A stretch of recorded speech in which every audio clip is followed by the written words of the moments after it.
जय हिंद दोस्तों। भारत सरकार द्वारा सिंधु जल समझौते के निलंबन के बाद बहुत से विवाद ने जन्म ले लिया है। इसका प्रमुख कारण है सोशल मीडिया।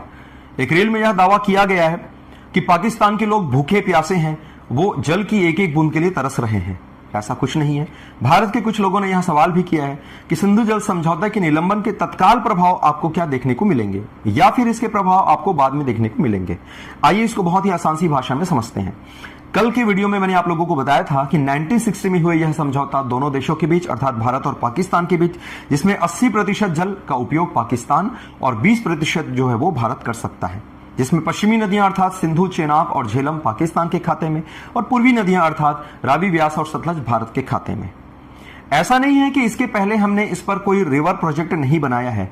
सिंधु और उनकी सहायक नदियों पर हमने पहले भी प्रोजेक्ट बनाए हैं, लेकिन इनको रन ऑफ द रिवर कहा जाता है। मैप में यहां पर इमेज के माध्यम से समझिए कि run of the river project वह होता है जिसमें आप पानी के बहाव को रोके बिना ही अपने प्रोजेक्ट बनाते हैं, जिसमें विशेष रूप से हाइड्रल प्रोजेक्ट अर्थात जिसमें जल विद्युत की यहां पर पूर्ति की जाती है या फिर जल विद्युत हम क्षमता जो है अपने बढ़ाते हैं।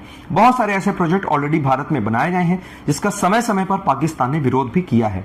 लेकिन यह समझौता जब निलंबन होगा तो कहीं ना कहीं एडवांटेज उसका हमको देखने को मिलेगा, लेकिन तत्काल नहीं। इसके लिए हमको 10 से 15 वर्ष का समय जरूर लगेगा।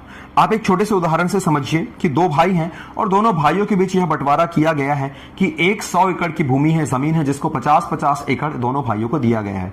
अचानक एक बड़ा भाई है जो कहता है कि नहीं, अब इस जमीन का पूरा हिस्सा मैं उपयोग करने वाला हूं। इसका मतलब यह नहीं है कि कल के डेट में उसके पास सीधे सीधे बहुत बड़ी 3 स्टोरी एक बिल्डिंग बन जाएगी। उस बिल्डिंग को बनने में समय लगता है।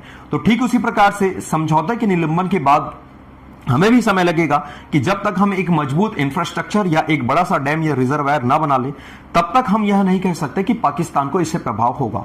लेकिन हां, इनडायरेक्टली मानसिक प्रभाव उन पे जरूर होगा, क्योंकि आने वाले 10-15 वर्ष में उसकी स्थिति कैसी होगी, इस पे पाकिस्तान को पुनर्विचार करना होगा और यह सोचना होगा कि कैसे वह अपनी जनता को, कैसे वह अपने पॉपुलेशन को इस संकट से या फिर इस प्रॉब्लम से छुटकारा दे पाएगा। बहरहाल यदि इतना उनके पास दिमाग होता तो यह स्टेटमेंट वो ना देते। उनके एक राजनेता का कहना है कि सिंधु में या तो जल बहेगा या तो भारत के लोगों का खून। आपको क्या लगता है कि उसका जो स्टेटमेंट है वो कितना सही है और क्या भारत को इस पर प्रतिक्रिया ली जानी चाहिए? ऐसे वीडियो के लिए आप बने रहे, हमारे साथ जुड़े रहें।